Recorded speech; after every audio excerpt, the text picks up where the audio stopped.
सबको जय मसीह की। मेरे दोस्तों, मेरे भाइयों और बहनों, हमारे मन में एक सवाल रहता है। वो सवाल है उपवास को लेकर। हम हमेशा एक बात सोचते हैं कि उपवास भूखा रहकर परमेश्वर को प्रसन्न करना होता है क्या? लेकिन क्या आपको पता है कि उपवास कितने प्रकार के होते हैं और हमें कैसे करने चाहिए और कब करना चाहिए? बाइबल जब आप ध्यान से पढ़ेंगे तो बाइबल में अलग अलग उपवास के बारे में बताया गया है। आज हम इसी उपवास के विषय में सही से जानेंगे। देखिए, जो पहला उपवास है बाइबल में पूर्ण उपवास। इस उपवास में ना तो आपको कुछ खाना है और ना कुछ पीना है। ये बहुत ही गंभीर प्रकार का उपवास होता है जिसे लोग पुराने नियम में प्रभु की उपस्थिति को और परमेश्वर से जवाब पाने के लिए तुरंत करते थे। उदाहरण में बाइबल के वचन पढ़ेंगे। हम देखेंगे एक बाइबल का वचन, एज्रा अध्याय 10 उसका 6 वचन लिखा है। जब एज्रा परमेश्वर के भवन के सामने से उठा और कोठरी में गया और वहां पहुंचकर ना तो रोटी खाई और ना पानी पिया, क्योंकि वह बंधुआई में से, मतलब ये जो वचन लिखा हुआ है, इस वचन को आगे आप पढ़ेंगे जब, तो वहाँ और आगे लिखा है कि ये उपवास 3 दिन हुआ था। एज्रा ने इस उपवास को 3 दिन किया था। तो एज्रा ने अपने लोगों के साथ इस प्रकार उपवास किया था। और हम एक वचन और देखेंगे, एस्तर की किताब 4:10 में लिखा है, जाकर एस्तर ने कहा अपने लोगों से, जाकर सूसन के सब यहूदियों को इकट्ठा कर और तुम सब मिलकर मेरे निमित्त उपवास करो। 3 दिन रात ना तो कुछ खाओ और ना कुछ पियो, और मैं भी अपने सहेलियों सहित उसी रीति से उपवास करूंगी। ये समय ऐसा था इज़राइल में जब पूरा देश खत्म होने वाला था और एक गंभीर समय था। इज़राइल के इतिहास में उस समय सभी लोगों ने 3 दिन का उपवास, मतलब पूर्ण उपवास किया था। इस उपवास को किया, वो 3 दिन में ना तो कुछ खाया और ना कुछ पिए, और तुरंत परमेश्वर के जवाब को पाने के लिए यह उपवास को किया था। अब जानेंगे हम, ये तो पहला हो गया, पहला उपवास के बारे में। इस तरह उपवास पहला है। अब दूसरा उपवास के बारे में जानेंगे। उपवास जो सामान्य उपवास है, ये दूसरा उपवास कहलाता है। प्रभु यीशु ने इस उपवास को किया था। ये उपवास 40 दिन तक चलता था और चलता है अभी भी।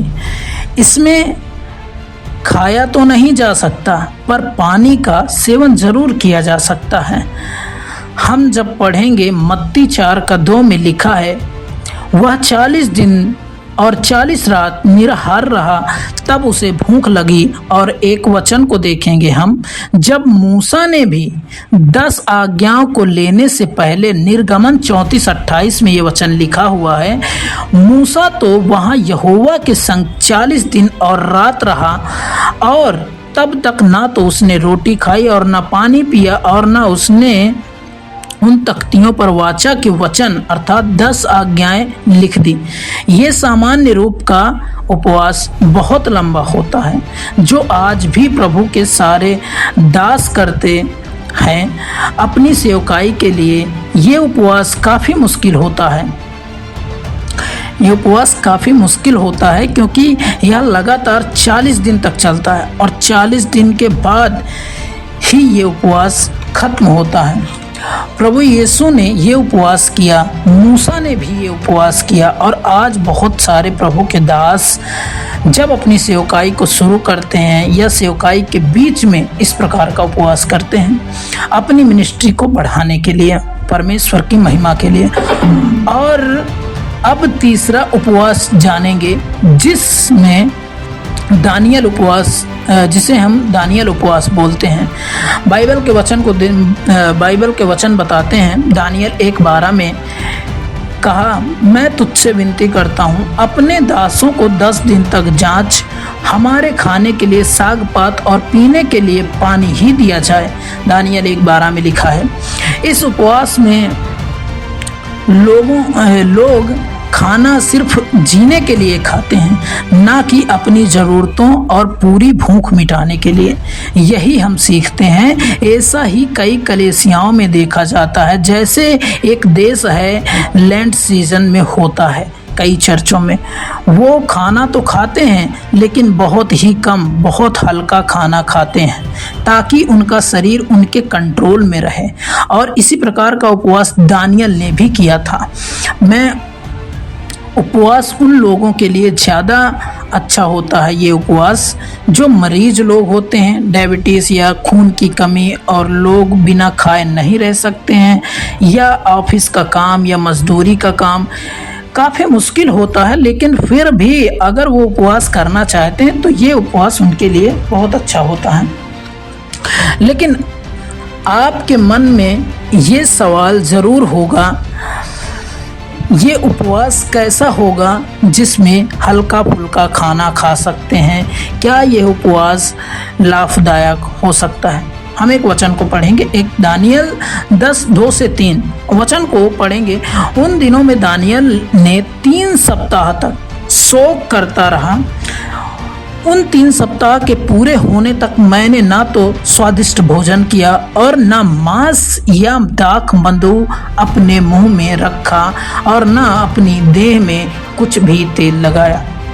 उसके बाद हमें बाइबल बताती है कि परमेश्वर ने अपना दर्शन दिया दानियल को, और आज के समय में अधिकतर लोग हम में से दिन में तो कुछ खाते नहीं हैं, लेकिन शाम को एक वक्त कुछ खाना खाते हैं, कुछ पीते हैं, और इस प्रकार के हम अपने फास्टिंग को यानी उपवास को खोलते हैं।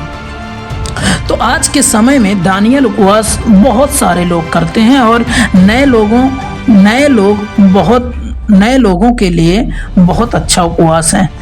अब बात करते हैं चौथे प्रकार का उपवास, जिसे सामूहिक उपवास कहते हैं, जहां काफ़ी सारे लोग मिलकर ये उपवास करते हैं, किसी भी बात के लिए और प्रार्थना करते हैं। इस तरह का उपवास एजरा, एस्तेर, योना के समय में पूरे देशों ने किया। इतना हम पढ़ते हैं, यही हम पढ़ते हैं दूसरा इतिहास 20 अध्याय में राजा यहोशापात के समय बहुत लोग सामूहिक उपवास किए।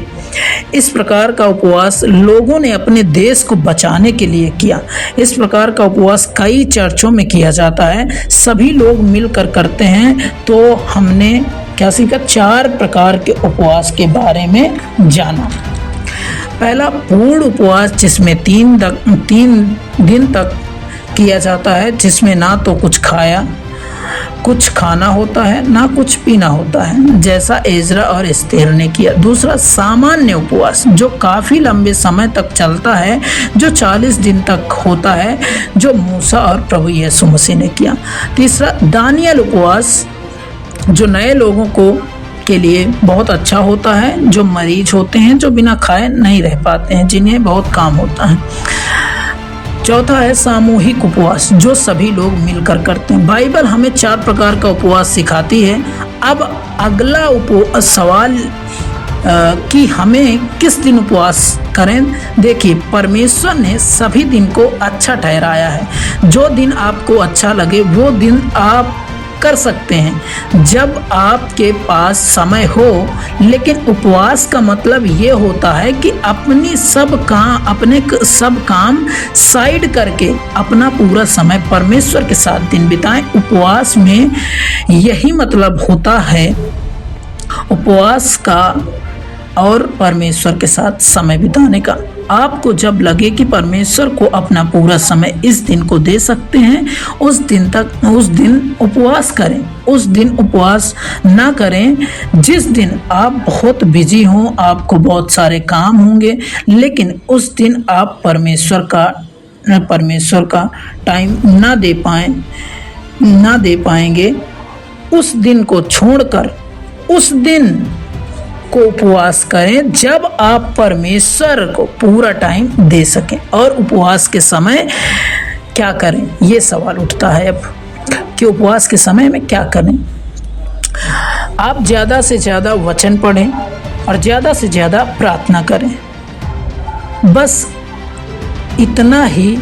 और मेरी प्रार्थना है कि आप और प्रभु की आप और हम और प्रभु की गहराई और प्रभु को गहराई से जानें।